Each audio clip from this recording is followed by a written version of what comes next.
आज आप और हम शेख रशीद साहब की एक एक बातों को आप लोगों ने हम लोगों ने याद किया और आज आप सब लोग मिलकर मेरे अपने परिवार को, हमारे खानदान के लोगों को, हमारे वर्करों को आप तसल्ली देने के लिए गुरुवार वार्ड की आवाम जमा हो। और मैं यहाँ बैठे बैठे देख रहा था कि मैं कई बुजुर्गों के, कई नौजवानों की आंखें नम मैं बैठा बैठा देख रहा था जब शेख रशीद साहब की बातों को मुकर्रिर याद कर रहे थे, उनकी पुरानी यादों को। और सब बड़ी यही बात थी कि गुरुवार वार्ड से शेख रशीद साहब तो बहुत दिली मोहब्बत किया करते थे, बहुत दिली लगाव शेख रशीद साहब का गुरुवार वार्ड की आवाम। और उससे जब आज आंखें नम है बुजुर्गों की, नौजवानों की, तो ये बात साबित हो गई कि सही मानों में गुरुवार वार्ड की आवाम और शेख रशीद साहब का ताल्लुक दिली ताल्लुक था। शेख रशीद साहब आज हमारे बीच में नहीं, और 1.5 साल में शेख खलील साहब 1.5 साल पहले उनका इंतकाल हुआ और शेख रशीद साहब का 4 दिसंबर को इंतकाल हुआ। यह हमारे परिवार के लिए, आप लोगों के लिए एक बहुत बड़ा सदमा हम लोगों के लिए। और मैं आप तमाम ही लोगों का, मेरे परिवार की तरफ से मैं शुक्रिया अदा करता हूं कि उस वक्त तो भी शेख खलील साहब के इंतकाल के वक्त और शेख रशीद साहब के इंतकाल के वक्त तो आप लोगों ने जो हिम्मत दी, जो तसल्ली दी और साथ में खड़े रहे मजबूती के साथ, तो हम लोगों को तसल्ली हो गई कि नहीं, शेख रशीद साहब अब इस दुनिया में नहीं है, लेकिन शेख रशीद साहब के दोस्त, शेख रशीद साहब से मोहब्बत करने वाले नौजवान बुजुर्ग लोग, ये शहर की आवाम आज हमारे साथ खड़ी हुई है, हम लोगों को तसल्ली हो।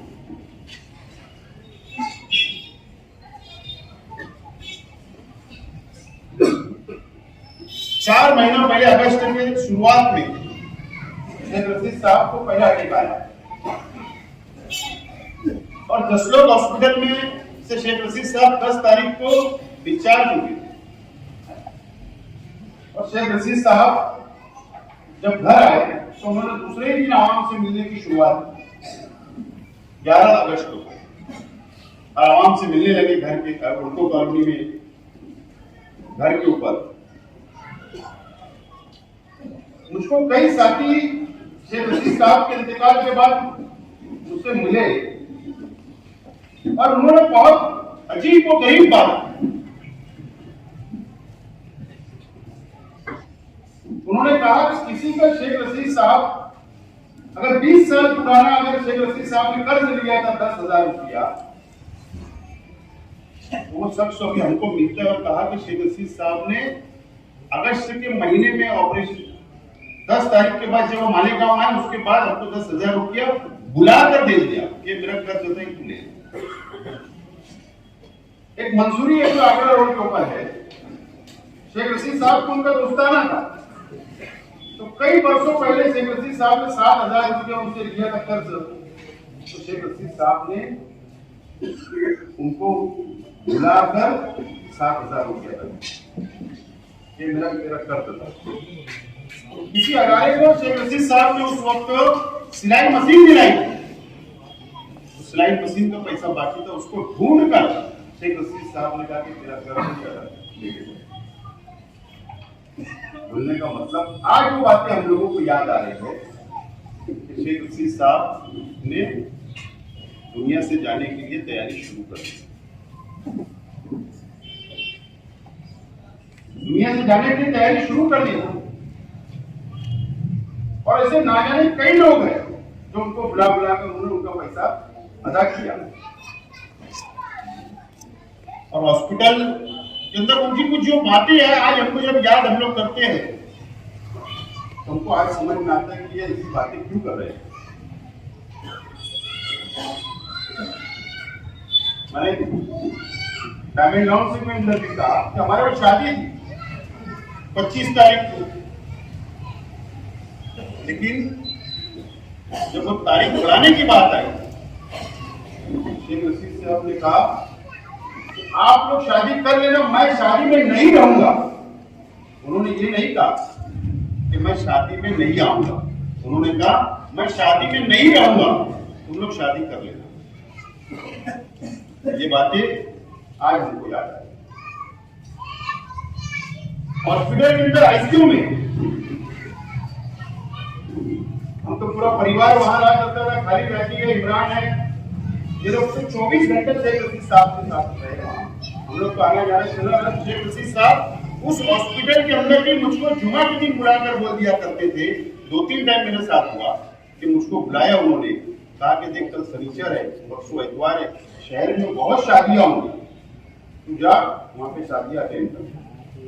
बोला अपने वर्करों के वहां शादियां उसकी बेटी की उसके बेटे की है, तू जाकर शादी अटेंड करके आ। वो इतने बीमार होने के बाद भी हमारा दिल नहीं होता था कि उनको छोड़ के हम लोग मालिकाओं आ गए, लेकिन उसके बाद भी वो बोलते थे जा और वहां पे शादी से कि आवाज करते थे।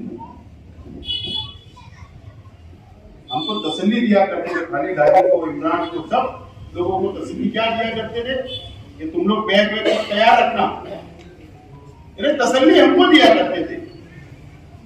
वो ये बताने की कोशिश नहीं करते थे कि मैं बहुत बीमार हूं, मैं बहुत तकलीफ में हूं। बोलते थे कि मैं अच्छा हो जाऊंगा, केरला घूमने चलेंगे, सब लोग जाएंगे चाय गाड़ी लेकर।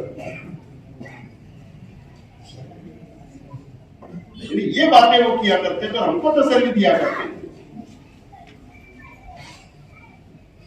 इंतकाल के उसी दिन 5 बजे शाम में मेरी बुआ, मेरी फूफू उनके पास गई, वो उनको तसल्ली दे रहे थे, काय के लिए रो रही है, मैं वापस खड़ा हो जाऊंगा, वापस तुम्हारे बीच में आऊंगा, आप रो मत, फिक्र मत कर। इस तरीके की तसल्ली 5 बजे दे गए,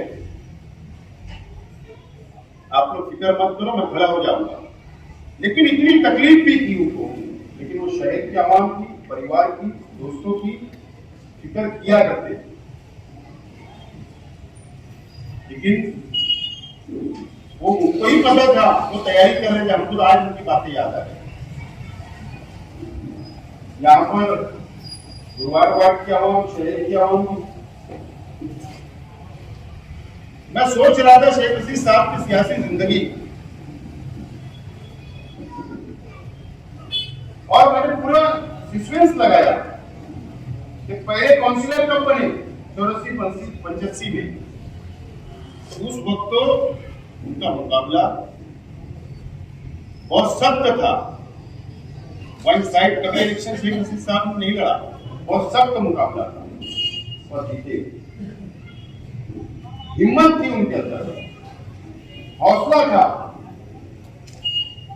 उसके बाद दूसरी मर्तबा भी इलेक्शन हुआ तो मुकाबला बहुत सख्त था, उसके बाद वो जीते। उनके अंदर हिम्मत थी, हौसला था, गरीबों का साथ था, लेकर चलने की सलाहियत थी। सदर बल्दिया बनने के वक्त में भी बहुत लड़ाई लड़ी, बहुत सख्त था। उसके बाद भी रशीद साहब ने वो जंग जीता। 1999 के अंदर जब पहली मर्तबा एनडीए बने तो वो भी मुकाबला बहुत सख्त था। 2004 में भी मुकाबला बहुत सख्त रहा। उनका पूरी जिंदगी के अंदर जो सियासी करियर अगर आप देखेंगे तो कभी भी ना उन्होंने कमजोर के सामने लड़ा और जीत क्या ऐसा नहीं रहा, हमेशा मुकाबला किया, मुकाबले वालों के सामने मुकाबला किया और लड़कर वो अपनी सियासी जिंदगी। लेकिन उनके अंदर जो हौसला था वो सिर्फ और सिर्फ आप लोग के, ये शहर का गरीब था, इस शहर का मजदूर था, जो उनके साथ हौसला दिया करता था। और उनके अंदर जो हौसला था और जो कमेंटमेंट कर देते थे, जो वादा कर लेते थे, जो बोल देते थे, उसके ऊपर वो चल पड़ते थे। फिर वो पीछे अंजाम क्या होगा कभी वो देखेगा। मुजफ्फराबाद की बस्तियों से बहुत प्यार था, झोपड़पट्टियों से बहुत प्यार था, आखिरी तक 40 साल सियासी जिंदगी के अंदर उन्होंने कभी भी कंप्रोमाइज नहीं किया। आज मैं भी छोटा हूं, लेकिन मुझसे जो छोटे हैं, जो नौजवान हैं, 20 साल की उम्र के, 15 साल की उम्र के, उनको तारीख बताना पड़ेगा।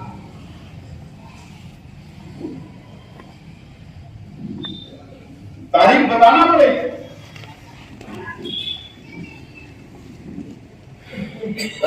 शेख रशीद साहब ने कभी भी सियासत के अंदर कॉम्प्रोमाइज नहीं किया। बुजुर्ग यहां बैठे, उनके काम में अगर गिना हुए बेटे की हैसियत से, वो ठीक बात नहीं है, लेकिन अगर आप लोग अगर उसके अंदर डीप में चले जाए, माजी में चले जाए, तो मुजफ्फराबाद की बस्तियों का क्या हाल था शेख रशीद साहब जब तक शहरी सियासत में नहीं थे, उसके ऊपर देखो पाओ। मुजफ्फराबाद की बस्तियों के अंदर जहां रोड नहीं था, गटर नहीं था, पानी नहीं था, लाइट नहीं थी, खंबा नहीं था लाइट का, कोई नहीं थे, कोई जिंदगी की जो जरूरत की जिंदगी की चीजें हैं, जो बुनियादी चीजें, वो कुछ नहीं था। लेकिन शेख रशीद साहब ने लड़कर और मोदी के ऊपर रहते हुए इक्तिदार के जरिए आप लोगों का साथ रहा। उन्होंने पूरी मुजफ्फराबाद की बस्तियों के अंदर आज सीमेंट कंक्रीट रोड नजर आते, ढोलक नजर आता, पानी नजर आता, पानी की टंकियां नजर आती। ये शेख रशीद साहब की देर की शरीफ है।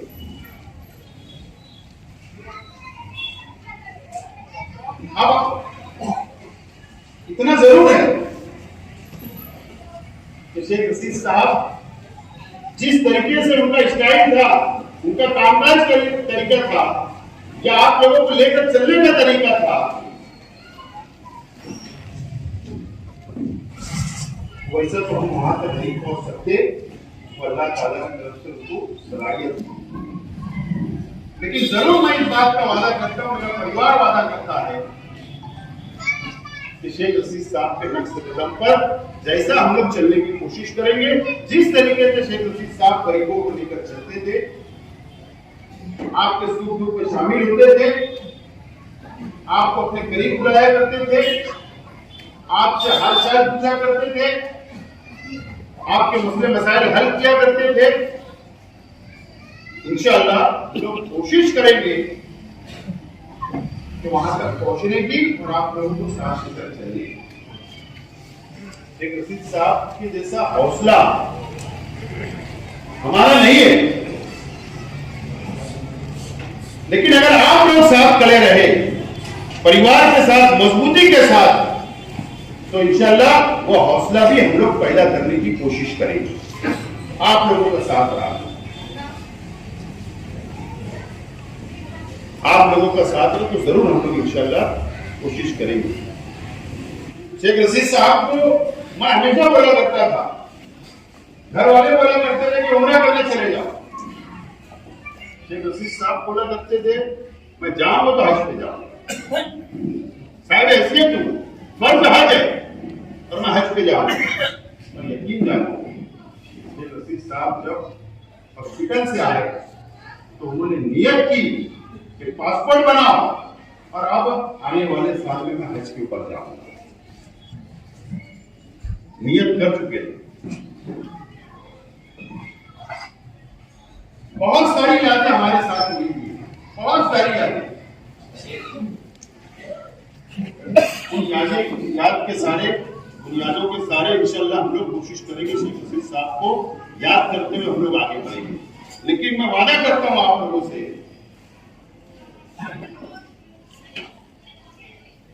कि आने वाले सियासी तौर पर शहर में चलना है, काम करना है, डेवलप करना है, विकास करना है, सबको साथ लेकर चलना है। इंशाअल्लाह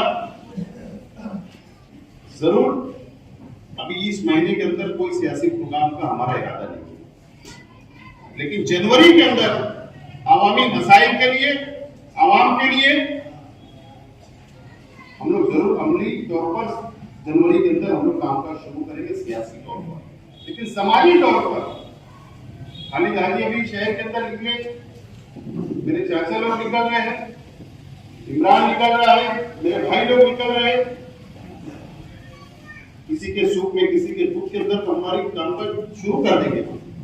लेकिन सियासी तौर पे जब हम लोग शुरू करेंगे, मुझे उम्मीद है इस शहर की आवाम से, मुझे उम्मीद है कि शहर के गरीबों से, मुझे उम्मीद है कि मजदूरों से, मुझे उम्मीद है कि शेख रशीद साहब के चाहने वाले जरूर हम शेख रशीद साहब के साथ जिस मजबूती के साथ खड़े रहते थे, हमारे परिवार के साथ हमारे साथ भी खड़े रहेंगे। और इंशाअल्लाह मैं वादा करता हूं कि आप लोगों को साथ लेकर चलूंगा। और शेख रशीद साहब ने हॉस्पिटल के अंदर एक बात कही, खालिद हाजी वहां पर थे, उनको ही उन्होंने कहा, अभी मुझको बोल रहे थे मैं भूल गया था, शेख रशीद साहब ने कहा कि खालिद हाजी बोला करते थे, हाजी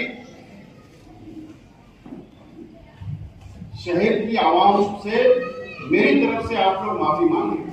आखिरी वक्त में उन्होंने कहा कि जाने अनजाने के अंदर मैंने किसी का दिल दिखाया होगा, किसी से नाराज किया होगा किसी को, तो अल्लाह वास्ते मुझको माफ कर दो। तो मैं एक बेटा होने की हैसियत से आप लोगों से, शेख रशीद साहब की तरफ से, हमारे परिवार की तरफ से, अगर शेख रशीद साहब से जाने अनजाने में किसी का दिल दुखा होगा, गलती हुई होगी, तो अल्लाह वास्ते उनको आप माफ कर दे। मुझे उम्मीद है कि आप लोग माफ करेंगे। और मैं तमाम हमारे साथियों से अपील करता हूं कि आजाद होने की वजह शेख रशीद साहब बैठा करते थे, जिस जगह पे बैठ के वो शहर की सियासत किया करते थे, आजाद होने अक्षर नगर पुलिस स्टेशन के पीछे, मैं रोजाना सुबह 11 बजे से भी रोजाना बैठ रहा हूँ और रात देर रात तक भी वहां पर बैठ रहा हूँ। हमारे तमाम ही साथी वहां पर आ रहे हैं। अगर आपकी कोई भी मसाइल होगी, कोई भी मामला होगा, मुलाकात करना कोई मसला है, तो आप लोग जरूर आइए। हम लोग वहां बैठे हुए हैं। और हाँ, ये हो सकता है कि अगर कोई प्रोग्राम में चले गए, कोई शादी किया मौत मैयत में चले गए, उतना वक्त हो सकता नहीं मिल पाएंगे, लेकिन वहां बैठे आप लोग वहां पर आए उसी तरीके से जैसे शेख रशीद साहब को मिलने आते थे। मुझे उम्मीद है आप लोग आएंगे और शेख रशीद साहब को अपनी खुसूसी दुआओं में याद रखें। अल्लाह ताला उनकी मग़फ़िरत करे, जन्नतुल फिरदौस में आला साला मुकाम अता करे। आप लोग उनको खुसूसी दुआ में याद रखें। शुक्रिया। अल्लाह।